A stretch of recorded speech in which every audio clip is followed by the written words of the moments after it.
மான்யாவின் தலையில் அடிக்க அவனது நெற்றியில் இருந்து ரத்தம் வடிய ஆரம்பித்தது. சுர்ரென்று வலிக்கவும் 2 அடி பின்னோக்கி சென்றான் மான்யா. அவன் தலையில் இருந்து விடாது ரத்தம் வந்து கொண்டே இருந்தது. கோபத்தில், என்ன நீ அட்டாக் பண்ணிட்டல, உன்னை நான் இதுக்கு மேலேயும் உயிரோடு விட்டு வச்சனா அது என்னோட பிறவியிலேயே நான் செய்கிற ரொம்ப பெரிய பாவமாக இருக்கும் என்று சொன்னவன் விக்ரமை ஷூட் செய்வதற்காக அவனை நோக்கி தன் கன்னை குறிவைத்தான். உடனே மான்யாவுடன் இருந்த ஆட்களும் தங்கள் பாக்கெட்டில் இருந்த கன்னை வெளியே எடுத்து விக்ரமை நோக்கி குறிவைத்தனர்.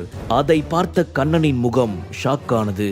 பயத்தால் உடல் எங்கும் வியர்வையால் நனைந்தது. ஏய் மிஸ்டர், என்ன அப்படி பார்க்குற? நீ மட்டும் இப்போ என்னோட பாஸ் விக்ரமை ஷூட் பண்ணணும்னு நினைச்ச, அந்த புல்லட் அவர் மேலே இறங்குறதுக்குள்ள இதோ இருக்கானே உன்னோட பிரதர், இவன் உடம்புல இந்த பாட்டில் இறங்கிடும். எங்க குத்துனா இமீடியட்டா உயிர் போகும்னு எனக்கு ரொம்ப நல்லாவே தெரியும். நான் அதில் மாஸ்டர் டிகிரி முடித்தவன். அந்த புல்லட் என் பாஸ் கிட்ட போகிறதுக்குள்ள இந்த கண்ணாடி பீஸ் உன் பிரதரோட உயிரை காவு வாங்கிடும். உன்னோட முடிவு என்ன? புல்லட் அங்கே இறக்க போறியா எப்படி என்று நக்கலாக கேட்டான் லம்போ.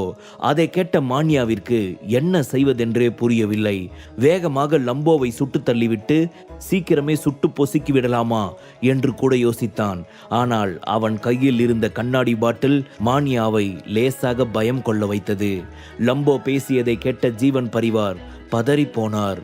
நிச்சயம் தனது உயிர் போய்விடும் என்று அவர் முடிவே செய்துவிட்டார். மணி மணி ப்ளீஸ், கொஞ்ச நேரம் உன் கையில் இருக்கிற கன்னை கீழே இறக்கு. உன் ஆளுங்களையும் எதுவும் பண்ண வேணாம்னு சொல்லு, இல்லாட்டி இவன் சொன்னபடி கண்டிப்பா பண்ணிடுவான். இவங்கிட்ட அடி வாங்கினதுலேயே நான் முக்காவாசி செத்துட்டேன். என்கிட்ட கிட்டத்தட்ட கால்வாசி உயிர் மட்டும்தான் இருக்குது. அதுவும் இப்போவோ அப்போவோன்னு ஊசல் ஆடிக்கிட்டு இருக்கு. அதை வச்சு எப்படியாவது நான் ஹாஸ்பிட்டல் போய் என் உயிரை காப்பாத்திக்க நினைச்சுக்கிட்டு இருக்கேன். அதுக்குள்ள நீ தேவையில்லாம கன்னை வச்சு ஷூட் பண்ணி என்னை இவன் கையால சாக வச்சிடாத.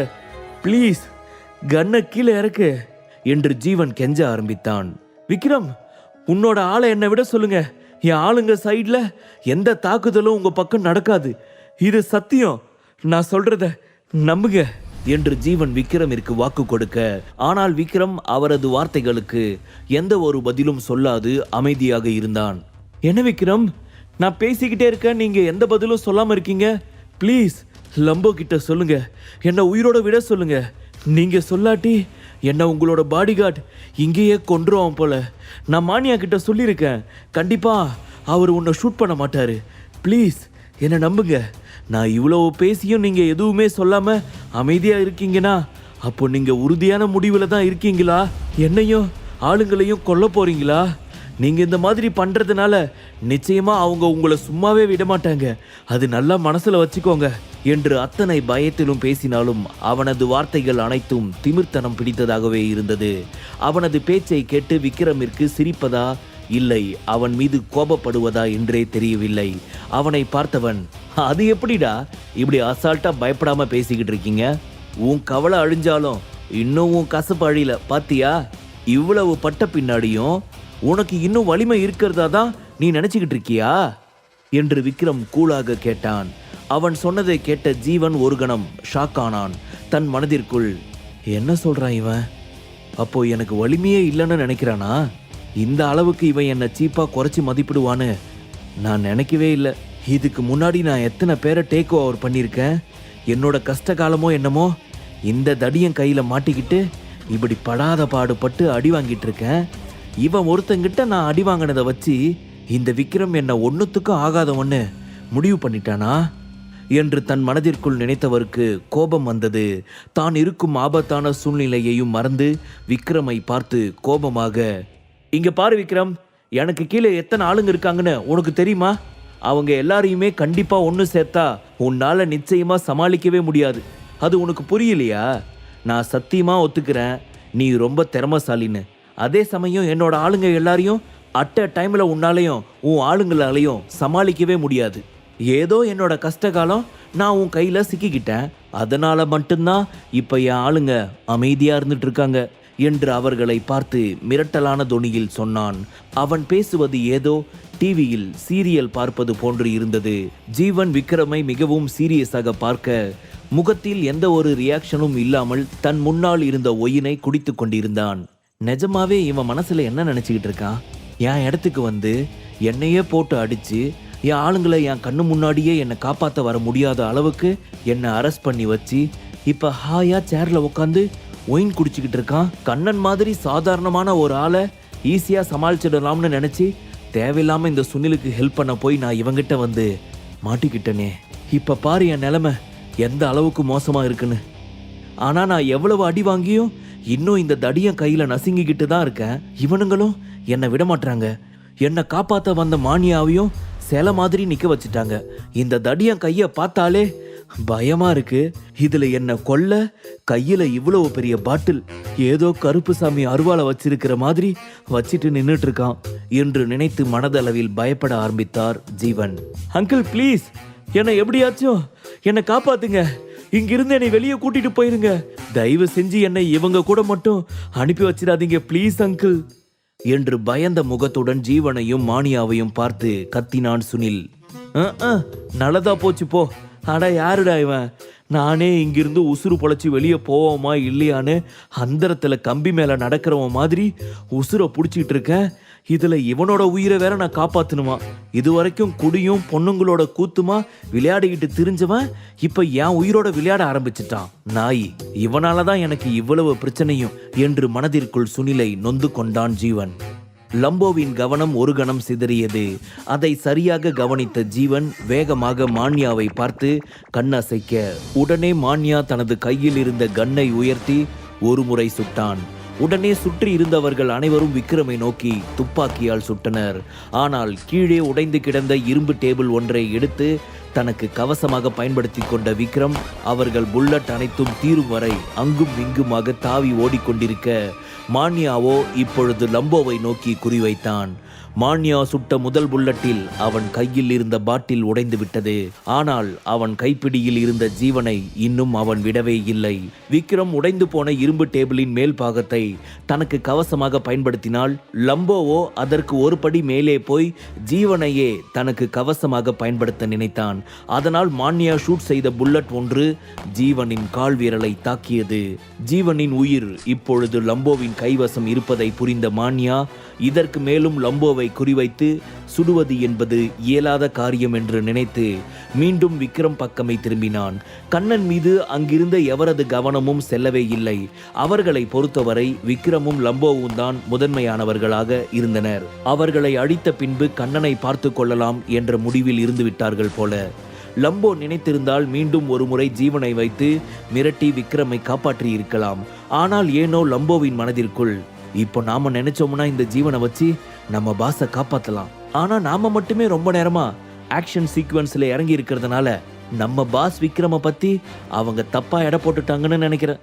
ஆனா என் ஒருத்தனுக்கு மட்டும்தானே தெரியும் நம்ம பாஸோட திறமை என்னன்னு. ஸோ அவரும் கொஞ்ச நேரம் களத்தில் இறங்கி கலக்கட்டும் என்று நினைத்து அங்கு நடக்கும் அனைத்தையும் மிகவும் சுவாரஸ்யமாக வேடிக்கை பார்க்க ஆரம்பித்தான் லம்போ. இருந்தாலும் விக்ரமிற்கு ஏதாவது ஒரு ஆபத்து என்றால் ஓடி சென்று அதை தாங்குவதற்கும் தடுத்து நிறுத்துவதற்கும் தயாராகத்தான் இருந்தது அவனது கழுகு பார்வை. இந்த கலவரம் மிகவும் பரபரப்பாக அந்த இடத்தில் நடந்து கொண்டிருக்க அப்பொழுது பழுப்பு நிற ஜாக்கெட் அணிந்த ஒரு நடுத்தர வயது மனிதர் மரியாதையான தோற்றத்துடன் தனது பணிப்பெண்களுடன் அந்த ஹோட்டல் ரூமிற்குள் நுழைந்தார். அந்த நபரை பார்த்ததும் மான்யா தன் ஆட்களை அமைதியாக இருக்கும்படி சொல்ல அந்த இடமே அமைதியானது. அதை கவனித்த ஜீவன் தன் மனதிற்குள், சூப்பர், இவன் வந்தாச்சா, ரொம்ப சந்தோஷம், இப்பதான் எனக்கு உயிர் வந்த மாதிரி இருக்கு, நிச்சயமா இதுக்கு மேல நான் உயிர் பொழைச்சிடுவேன் என்று நினைத்து ஜீவன் வாய்விட்டு, நீங்க வந்துட்டீங்களா அபி சார், கரெக்டான டைமுக்கு தான் வந்திருக்கீங்க. உங்களோட அசிஸ்டன்ட் கண்ணை இந்த விக்ரம இங்க அழைச்சிட்டு வந்து எங்க எல்லாரையும் என்ன நிலைமைக்கு ஆளாக்கியிருக்கான்னு பாருங்க. சுனில் மல்கோத்ராவா அவங்க கிட்ட ஒப்படைக்கணும்னு சொல்லி எங்க எல்லாரையும் கன்னை வச்சு ஷூட் பண்றதுக்கு தயாரா இருக்காங்க. இதுக்கு மேல நீங்க தான் இவங்களை டேக் ஓவர் பண்ணணும் என்று அப்படியே பிளேட்டை மாற்றி சொன்னார் ஜீவன். அவர் அபினவிடம் அத்தனை மரியாதையாக பேசியதை பார்த்த கண்ணன் தன் வாயில் கை வைத்து, எப்பா இது உலக மகா நடிப்புடா சாமி, அட பாவி மனுஷா, என்ன ஆளியா, இவன் கொஞ்ச நேரத்துக்கு முன்னாடி தான் விக்ரம் சாரை என்கிட்ட ஒப்படைக்க சொன்னப்போ நான் அபி சார்கிட்ட பேசிக்கோங்கன்னு சொன்னதுக்கு என்னை பொறுத்த வரைக்கும் அந்த அபியெல்லாம் ஒரு ஆளே இல்லை, என்னை பார்த்தா பொட்டி பாம்பா பம்புவான், அது இதுன்னு சொன்னா அப்போ எல்லாம் சும்மா வாய்தான் போல. ஆனா இவன் பீகாரை கண்ட்ரோல் பண்ற ரொம்ப பெரிய பயங்கரவாதி, போலீஸே இவனை பார்த்தா தொட நடுங்குவாங்க, அது இதுன்னு பில்டப் எல்லாம் கொடுத்தானுங்க.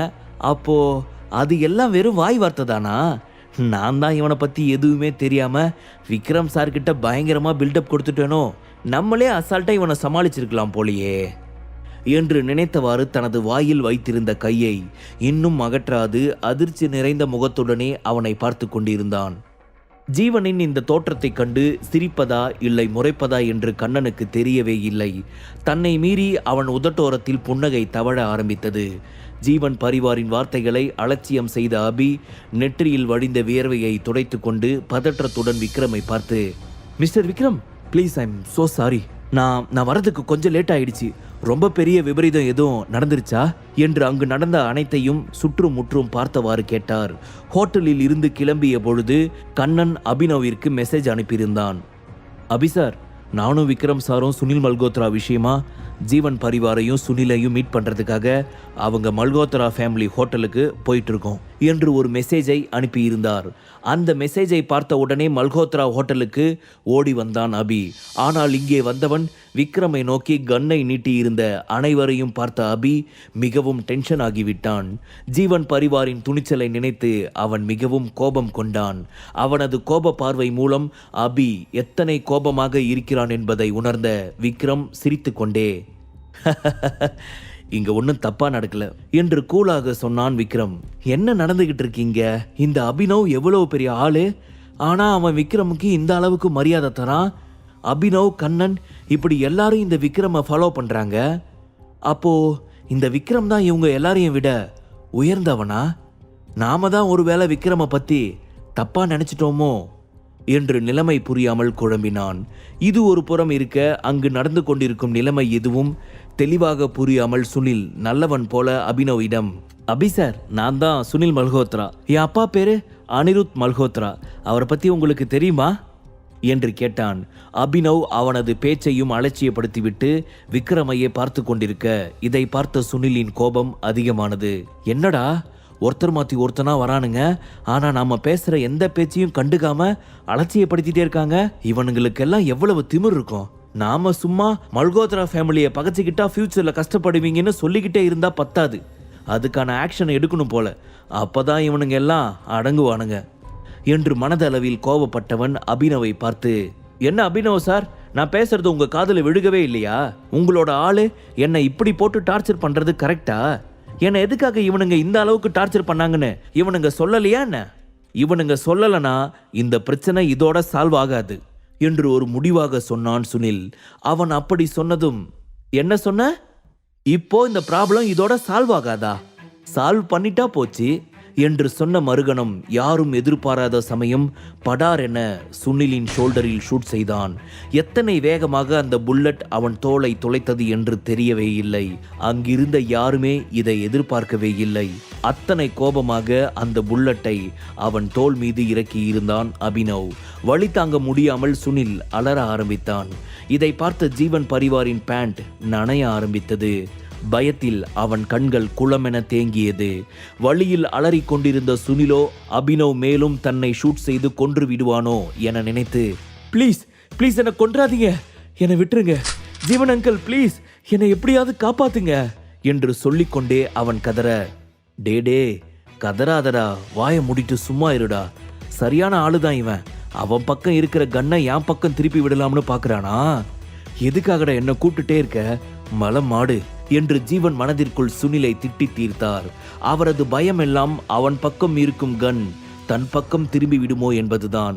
ஆனால் அபினவ் பார்வையோ இன்னும் சுனில் பக்கமே இருந்தது. சுனில் தட்டு தடுமாறி அபினவ் அருகில் வந்து அவன் கால்களுக்கு கீழ் அமர்ந்து, இங்க பாருங்க, தயவு செஞ்சு என்னை எதுவும் பண்ணிடாதீங்க, இப்பவே நான் என்னோட அப்பா கிட்ட பேசுறேன், அவங்க மூலமா உங்களுக்கு ஏதாவது ஃபேவரா பண்ண சொல்றேன், தயவு செஞ்சு என்னை எதுவுமே பண்ணிடாதீங்க என்று அவன் கதற ஆரம்பித்தான். முழு கதையையும் கேட்டு மகிழ பாக்கெட் FM ஆப்பை டவுன்லோட் செய்யுங்கள். லிங்க் டிஸ்கிரிப்ஷனில் கொடுக்கப்பட்டுள்ளது.